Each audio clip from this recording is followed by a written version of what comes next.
I never thought my marriage would end over dog, but there we were, me standing in the kitchen, still in my pajamas, trying to hold back tears, while Bryce, my husband of 9 years, zipped up a suitcase like he was heading out for a business trip. Only this time, he wasn't coming back. He looked at me cold, flat eyes, and said, "I'm taking Zeus. You get the kid." No goodbye, no discussion. Just that. Zeus is our golden retriever. We got him before our son Eli was born. He's practically part of the family. Slept at the foot of our bed, chased Eli around the yard, even rescued socks from the laundry basket. Like it was his job. And Bryce just claimed him like a piece of luggage. I remember standing there, frozen. I opened my mouth to say something, anything. But then she chimed in. Joan, his mother, always lurking just close enough to comment, but never far enough to be helpful. She was standing by the door, fake pearls around her neck and an actual smirk on her face. Well, she chuckled. At least the dog's trained. They laughed. Laughed like my son was some broken toy I now had to keep while they got to walk off with the prize, like being a mother full-time in the middle of a divorce was the losing hand. I felt like the oxygen had been pulled out of the room, but I didn't say anything then. I didn't scream, I didn't cry in front of them. I just turned and picked up Eli's drawing off the counter, one he made of the three of us holding hands under a giant sun, and walked straight past them because he was in the next room. Eli, 9 years old, sitting cross-legged on the carpet, headphones in, coloring. He didn't see the storm breaking apart around him, not yet. And in that moment, I made a promise to myself. He will never think he was the problem. Let Bryce take the dog. Let Joan think she won. I'd take the kid. I wanted the kid, and I was going to protect him from everything, especially from the people who laughed at his pain. But that's not the part I came here to tell you. The part you need to hear is what happened a few weeks later, on court day. That's when my son, my sweet, quiet, observant Eli, walked up to the judge, cleared his throat, and asked, "Mom, can I read what Dad texted me last night?" The whole courtroom went dead silent. The judge raised his eyebrow. Bryce's lawyer's face went completely pale. Joan, sitting behind us in a navy blue blazer and smug expression, looked like she'd swallowed her own tongue. And in that moment, right there in front of everyone, Eli held something more powerful than any lawyer ever could. The truth. He was just 9, but he knew. And for the first time, the adults in that room had no choice but to listen. But let me take you back to the beginning, so you understand why that moment changed everything. Because it wasn't just one bad fight. It wasn't one toxic comment. It was years of quiet erasure, gaslighting, Bryce making me feel like I was always overreacting, always too emotional, always the one ruining everything. It was subtle, but constant. When Eli cried after Bryce yelled, it was my fault for not teaching him to toughen up. When I asked for help, I was nagging. When I finally said I wanted out, he told people I was unstable, that he was just trying to hold the family together. And people believed him. They always did, because he's charming. Good with words, great smile. The kind of guy who calls waitresses sweetheart and gets away with it. But Eli saw things no one else did. He saw how his dad's face changed the second we were behind closed doors. He saw how I'd stop mid-sentence when Bryce walked into the room. He noticed that I never laughed anymore, not really. And when Bryce took the dog and walked out of our lives like we were leftovers, Eli didn't cry. He just sat next to me that night holding Zeus's old collar and said, "I don't think Dad likes us very much." That was the beginning of the end. And, unknowingly, the start of the truth finally coming to light. When people picture a single mom going through a custody battle, they often imagine chaos, screaming, slamming doors, cops being called. But that's not how mine started. Mine began in silence. It was the silence after my husband, Bryce, left with our dog and a smirk. The kind of silence that follows a tornado. Not noisy, just empty. Every drawer he cleared, every coat he took off the hook, it all echoed through the house like a whisper saying, "He's gone." At first, Eli didn't ask many questions. He just kept drawing, sketching superheroes, sunsets, and sometimes pictures of our dog Zeus with a cape. I pretended everything was fine. I overcompensated. Homemade lunches with handwritten notes, extra bedtime stories, I let him fall asleep in my bed most nights because he was afraid of the dark again. He hadn't been since kindergarten. Our little two-bedroom apartment wasn't fancy,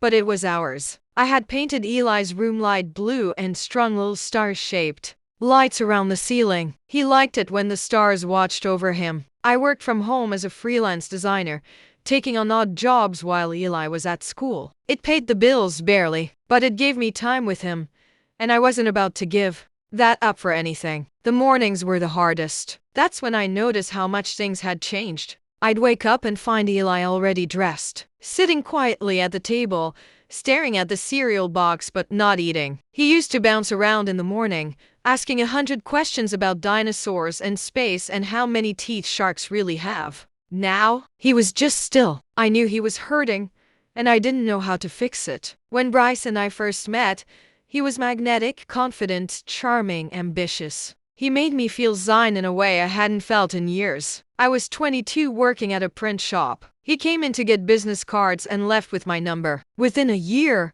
we were married. By the time Eli was born, I had already started making excuses for him. At first, it was little things. He'd forget to pick me up after work, or he'd joke about me letting myself go right after I gave birth. He called it banter. I called it a bad day. But those bad days turned into a pattern. He controlled the money, the thermostat, the way I parented. When Eli got a cold, Bryce accused me of letting him get soft by letting him rest. When Eli got scared after a nightmare, Bryce told him, "Boys don't cry." That's when I started sleeping with the baby monitor on, even when Eli was 6. Not to hear Eli, he didn't cry out anymore, but to hear Bryce. People didn't see that side of him. They saw the Bryce who hosted backyard barbecues and gave funny toasts. Joan, his mother especially, she thought Bryce walked on water. She once told me, "You're lucky he puts up with your moods." And I remember staring at her,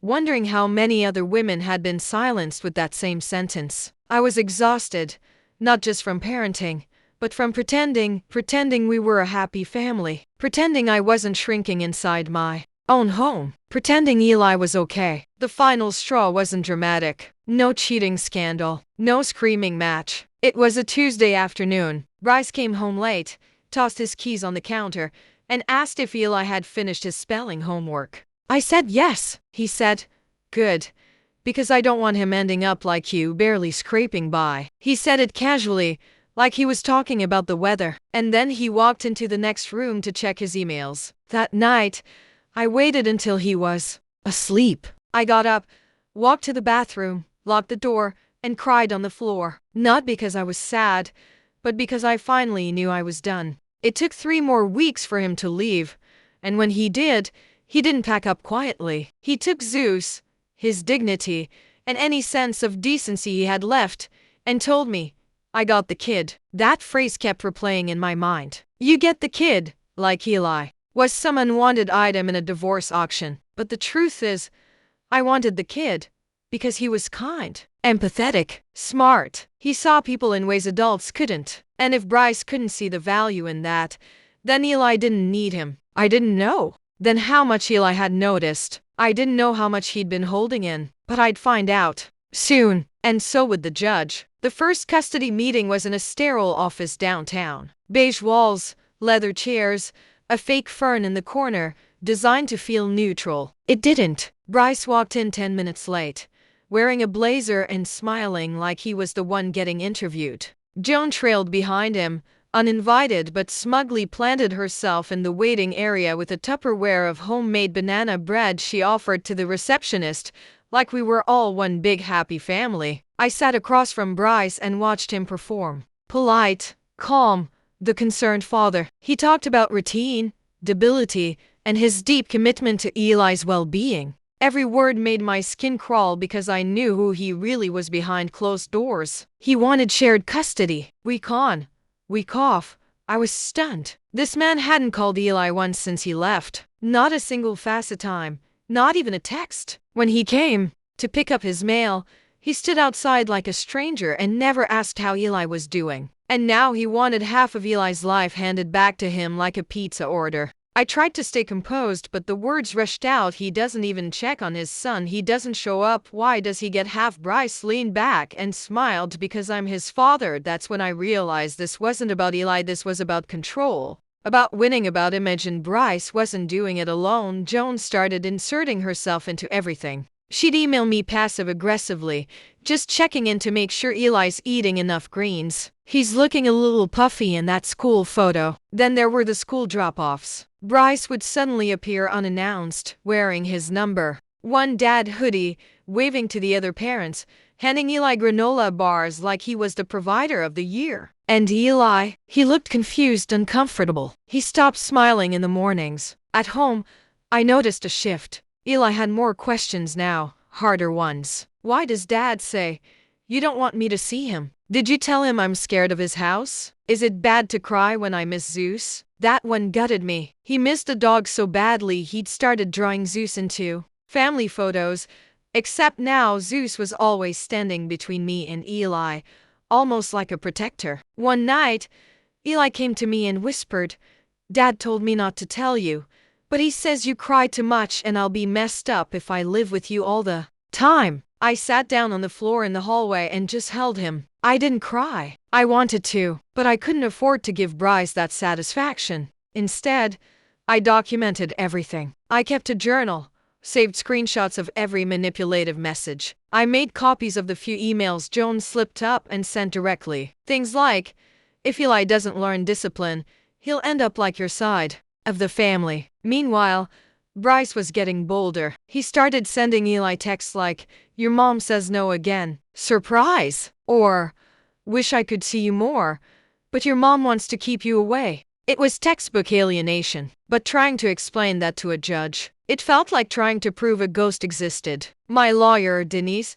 was careful but honest. She said, "Unless there's abuse or something solid on paper, judges like balance. They won't favor one parent without evidence." Evidence. That word haunted me, because most of the damage Bryce did wasn't through bruises or threats. It was through tone, through lies passed like candy, through erosion. Eli was being eroded. Still, the court date was set. I had 2 weeks to prepare. I spent every night going through our text chains, organizing dates and entries, building the quietest case of my life. Then one night, I went to check on Eli and found him sitting up in bed, his face pale, holding his tablet. "Mom?" he asked, his voice small. I don't think Dad meant for me to see this. He handed me the screen. I scrolled through the messages, my stomach twisting with every word. There it was, in black and white. Bryce texting someone, his new girlfriend, maybe, ranting about how Eli was soft, how he'd get him fixed once I get more custody, and the worst one, "Can't wait to be done with that brat so I can get my real life back." Eli looked at me, eyes glassy, and asked, "Is it my fault he doesn't want me?" I felt my entire body go cold. "No," I said. "No, baby. You didn't do anything wrong. You're perfect. Your dad is the one who's broken." That night, I knew we had our evidence, not just for the judge, but for Eli. He deserved to be heard, and soon he would be. The night Eli showed me those texts from Bryce, something inside me shifted. Up until that moment, I'd been fighting to survive the storm. But now, I wasn't just reacting. I was ready to fight back. I sat on Eli's bed, holding the tablet, reading the words over and over. "Can't wait to be done with that brat so I can get my real life back. He cries like a baby, just like his mom. Useless." He had sent them to Eli by mistake, meant for someone else. Maybe the woman he'd been seeing or one of his buddies he shared his poor single dad's sob stories with. But now it was too late. Eli saw it, and so did I. I took a breath and looked at my son. His face was pale and still, like he was trying to disappear into his blanket. He didn't want comfort. He wanted truth. "Did you read all of it?" I asked. He nodded. "I didn't want to, but I couldn't stop.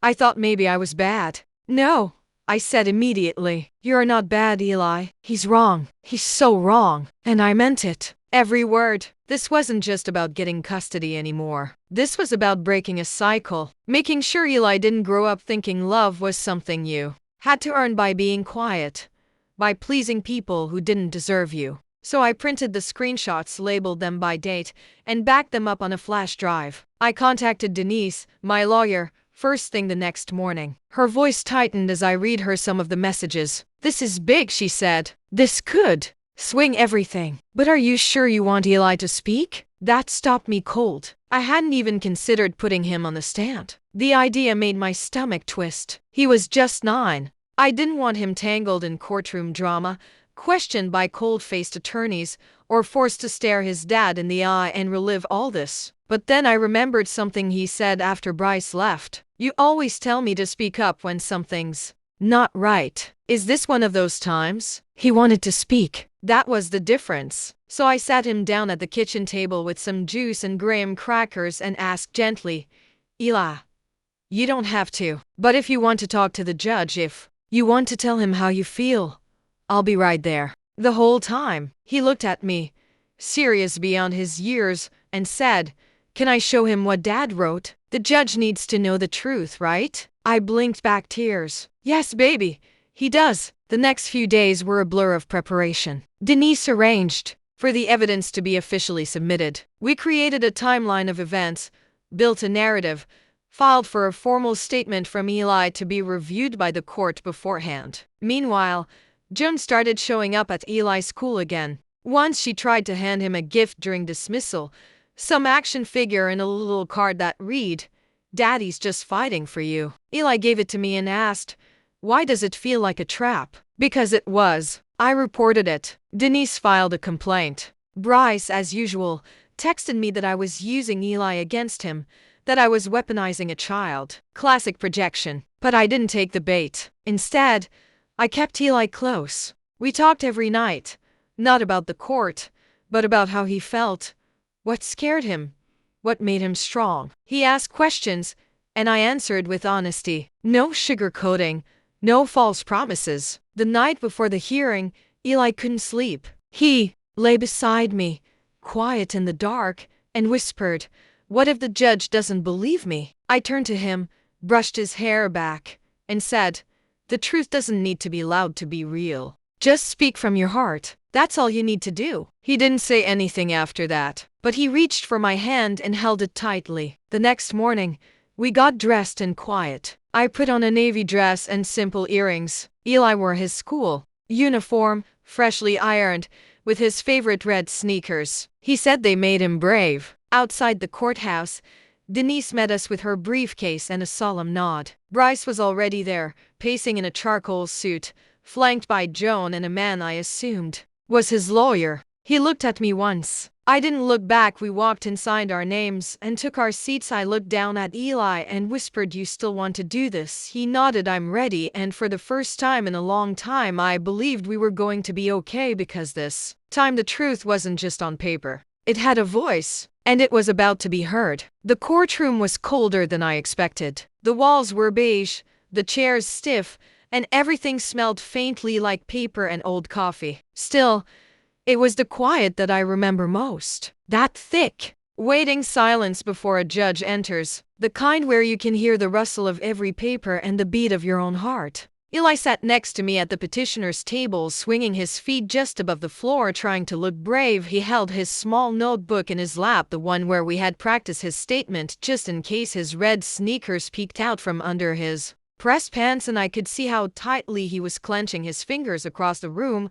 Bryce sat upright, perfectly rehearsed in his tailored suit. He glanced at Eli once but quickly looked away. Joan sat behind him, lips tight, eyes scanning the room like she was the one being judged. When the judge finally walked in, everyone rose. He looked down at the file before him, our case number, names, and the stack of documents we'd submitted over the last few months. He didn't smile. He didn't need to. After the formalities, Bryce's lawyer stood to speak first. She was polished and confident, laying out a narrative I had heard 100 times. Mr. Carter seeks equal parenting time, emphasizing routine and emotional balance for the child. He has demonstrated consistent interest in Eli's well-being. Consistent interest? He hadn't called Eli on his birthday, hadn't asked about his allergies, didn't even know Eli still slept with his nightlight. Clenched my jaw and stayed silent. Then it was our turn. Denise stood with measured calm. Your Honor,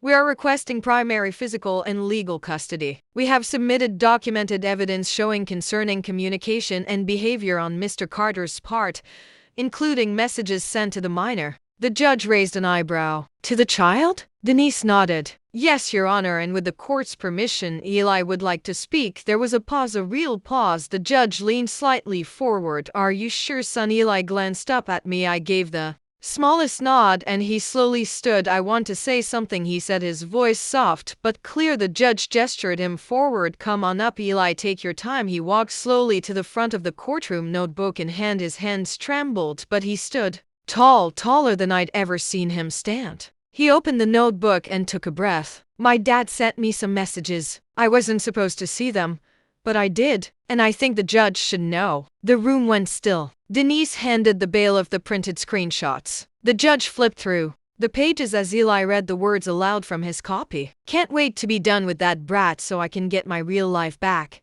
Eli read, his voice catching. He looked at the judge. He was talking about me. A gasp came from somewhere in the gallery. Joan shifted in her seat, suddenly pale. Bryce's lawyer turned to him, her mouth slightly open. And Bryce? He just sat there, staring at the table, jaw clenched like it might break. Eli kept going. He cries like a baby, just like his mom. Useless. He looked up again. My mom doesn't cry all the time. She's strong. She helps me when I'm scared, and I'm not useless.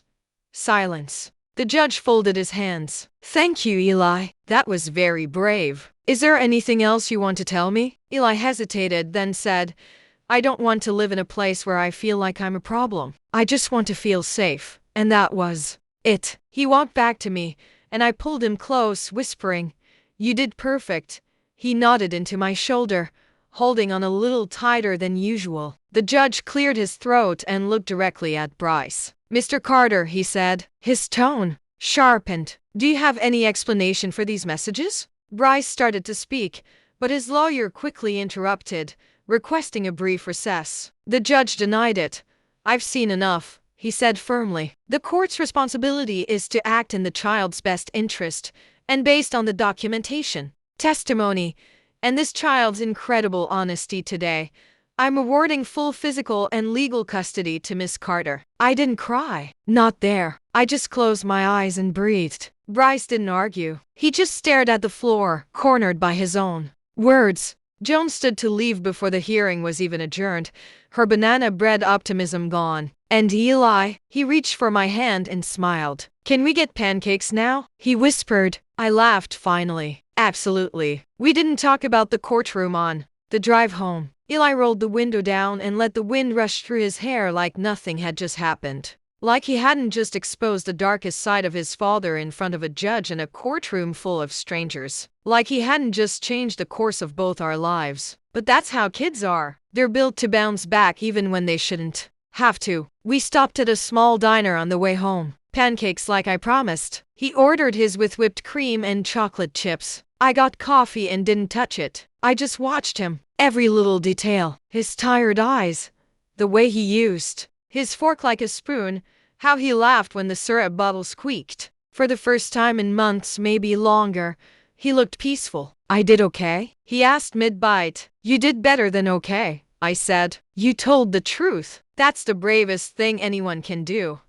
He smiled wide, mouthful of pancake, and went back to eating like he'd just won a trophy. And in a way, he had. The final court documents came 2 weeks later, full custody granted to me. Supervised visitation only for Bryce, pending a family therapist's evaluation and ongoing monitoring, which meant he wouldn't be seeing Eli for a long time, maybe not at all, unless he made drastic changes. He didn't. Instead, Bryce disappeared from our lives almost overnight. No calls, no texts, no appeals. His lawyer dropped him. Joe never reached out. The last we heard, he'd moved in with someone new across the state and was starting fresh. I guess that's what cowards do. They run. At first, I kept waiting for the other shoe to drop. I thought maybe he'd find a loophole or try to twist things again. But the silence held. And in that silence, something incredible started happening. Eli came back to life. He started drawing again. Not just little sketches, but full comic strips with bold colors and wild characters. He made me the hero in one, a cape-wearing mom who saved the day with waffles and truth. I hung it on the fridge, like it belonged in a gallery. He began sleeping through the night. No more creeping into my bed at AM with nightmares. He laughed more. He asked questions again about space and the ocean and whether dinosaurs had belly buttons. The sparkle was coming back. And me? I started breathing again. Real, full breaths. I took on new clients, worked better hours, and started putting money aside for things like soccer cleats and piano lessons. Things I couldn't afford when every dollar went to legal fees and therapy. I even joined a book club. Nothing dramatic. Just women like me. Tired, but healing. Strong in ways we hadn't known before. People sometimes ask if I hate Bryce, if I'd take him back to court if he ever tried to show up again. The truth? I don't hate him. I don't have space for that anymore. What I feel is sadness. For the father Eli could have had and never did. For the man who could have been someone's safe place and chose control instead. For the boy inside him, who probably never learned how to love without using it as leverage. But I don't carry his weight anymore. I stopped the day Eli stood up for himself and told the truth. I do still talk about that day in court though. Not because it was dramatic or victorious, but because of what it meant. It meant Eli's voice mattered. It meant a child could be heard and believed, not just dismissed because he was young or small or told what to think. It meant the cycle stopped. With us. And if there's one thing I'd tell anyone watching this, any mother who feels erased, any child who feels unseen, it's this. You are not powerless. Not when you have the truth, not when you have love, and definitely not when you have courage. Bryce took the dog. He thought he was walking away with something valuable, something clean and obedient and easy. He left me the kid, and let me be clear, I got the better deal. Because my son is brave, he's honest. He's growing up knowing that love doesn't come with conditions and that being kind is never a weakness. That courtroom didn't just change a custody agreement. It gave my son back his voice, and it gave me back my life. If this story moved you, even just a little, please give this video a like. It helps more people find it, especially those who might be going through something similar and need to know they're not alone. Thanks for watching. Take care of yourself and take care of your people. Do subscribe.